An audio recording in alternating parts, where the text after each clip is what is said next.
In this video, I want to talk about how the Fourth Crusade unfolded and what consequences it led to. In 1198, Christians made several unsuccessful attempts to retake Jerusalem. Pope Innocent III wanted to lead a new crusade, and by doing so, restore the authority of the Roman Catholic Church, which he believed had been undermined by Germany. In that same year, 1198, he began fundraising by sending papal legates to all Catholic countries with a demand that they contribute 1/40 of their property to the new crusade.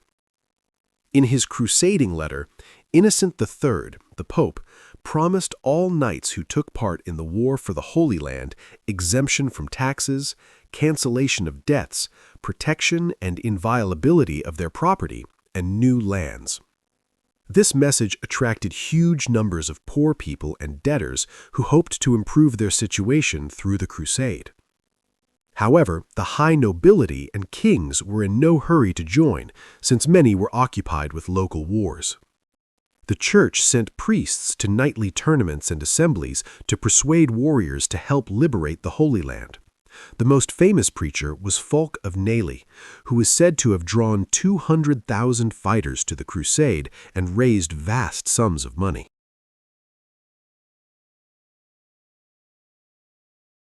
By the summer of 1200, the main crusading forces had gathered in France. The leaders of the expedition turned to Venice, which, at the time, had the most powerful military and transport fleet in the Mediterranean, asking it to carry the army to Egypt. In 1201, the Doge of Venice, Enrico Dandolo, signed an agreement with the Crusaders' envoys.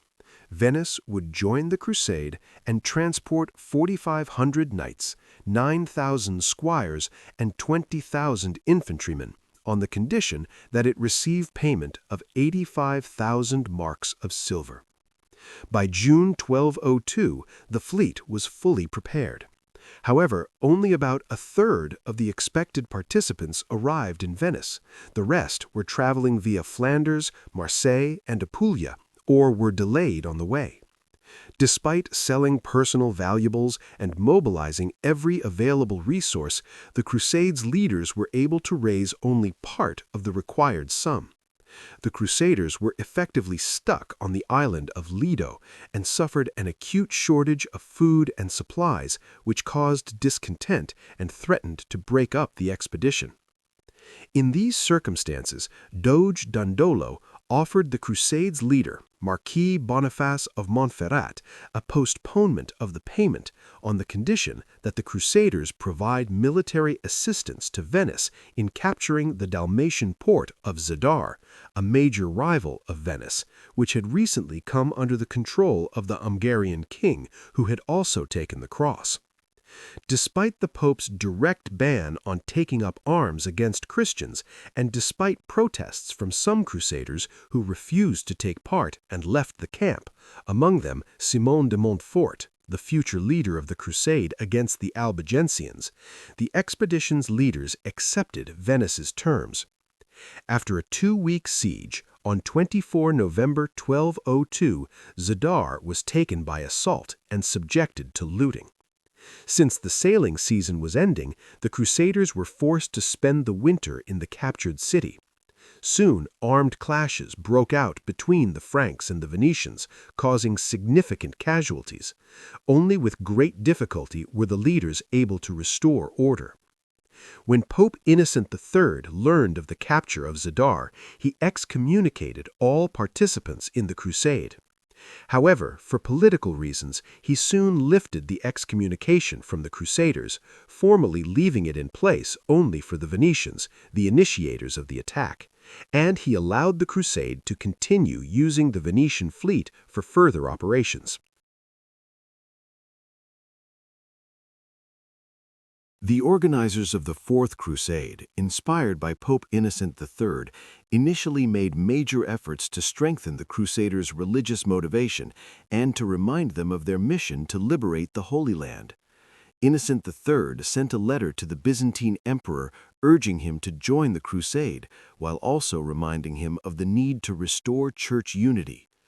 The Pope's main objective in this appeal was to bring the Byzantine Church under Rome. He did not realistically expect Byzantine troops to take part. The Byzantine emperor rejected the Pope's proposals, which led to a sharp deterioration in relations between the papacy and Byzantium. Anti-Byzantine attitudes in the papal curia became one of the factors that helped turn Constantinople into a target of the crusade. Gradually, an ideological justification for attacking Byzantium also took shape. The Crusade's leaders claimed that the failures of earlier crusading expeditions had been caused by the hostile policies of the Byzantine authorities, who supposedly obstructed the Crusader states and formed alliances with the Seljuks of Asia Minor. These sentiments were actively supported by Venetian merchants, for whom Byzantium was a serious commercial rival. Memories of the massacre of the Latins in Constantinople in 1182 also played a significant role, as did expectations of immense plunder promised by the capture of the Byzantine capital. Legends about Constantinople's wealth further fueled the Crusaders' desire for profit. The original plan of the crusade, an expedition to Egypt, was ultimately abandoned. The formal pretext for intervention became a dynastic struggle within Byzantium. In 1195, Emperor Isaac II Angelos was overthrown, blinded, and imprisoned. His son, Alexios, appealed to the Crusaders for help and in April 1203 signed an agreement with their leaders on the island of Corfu, promising large payments. As a result, the Crusaders marched on Constantinople as supporters of restoring the legitimate ruler. In June 1203, the crusading fleet reached the Byzantine capital. The city's position was extremely difficult because the Byzantines now had almost none of their main defensive tool, the navy, which had saved them many times before. After forming an alliance with Venice in 1187, Byzantine emperors had reduced their naval forces to a minimum, relying instead on their allies. This was one of the mistakes that decided Constantinople's fate. All that remained was to rely on the city walls. On 23 June, Venetian ships carrying crusaders appeared off the harbor. Emperor Alexios III, the brother of the deposed Isaac II, tried to organize the defense from the sea, but the Crusaders' vessels broke through the chain blocking the entrance to the Golden Horn. On July 5th, Venetian galleys entered the bay, the knights landed, and they set up camp near the Blachernae Palace in the northwestern part of the city.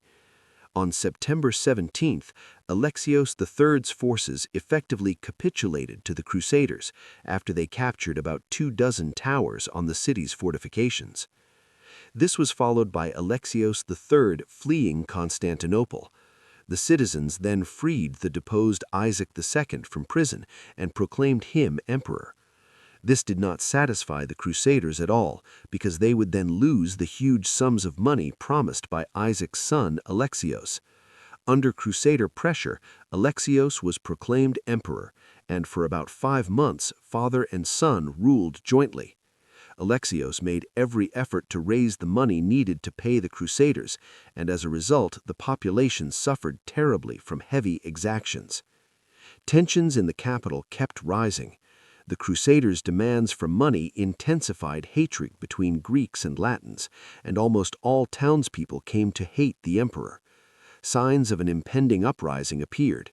In January 1204, the common people of Constantinople, gathering in huge crowds in the city squares, began to demand the election of a new emperor.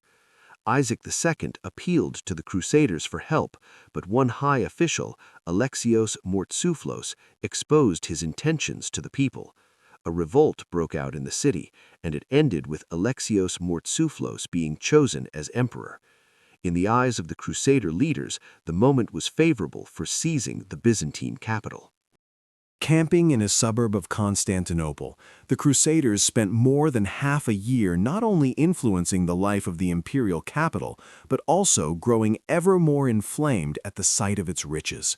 One participant in the expedition, the knight Robert de Clary of Amiens, author of a memoir titled The Conquest of Constantinople, gives a sense of this in his description.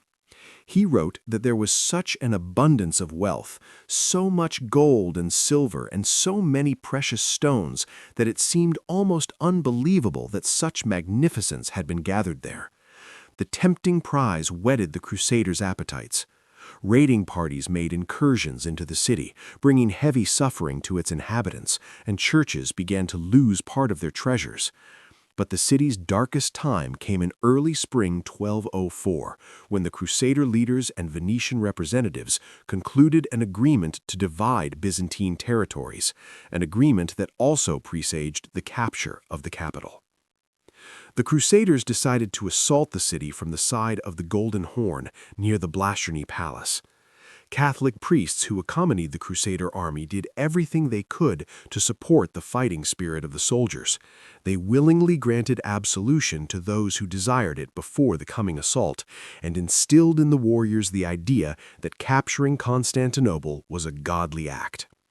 First, the ditches in front of the walls were filled in, after which the knights moved to storm the fortifications. The Byzantine soldiers resisted desperately, but on 9 April the Crusaders managed to break into Constantinople.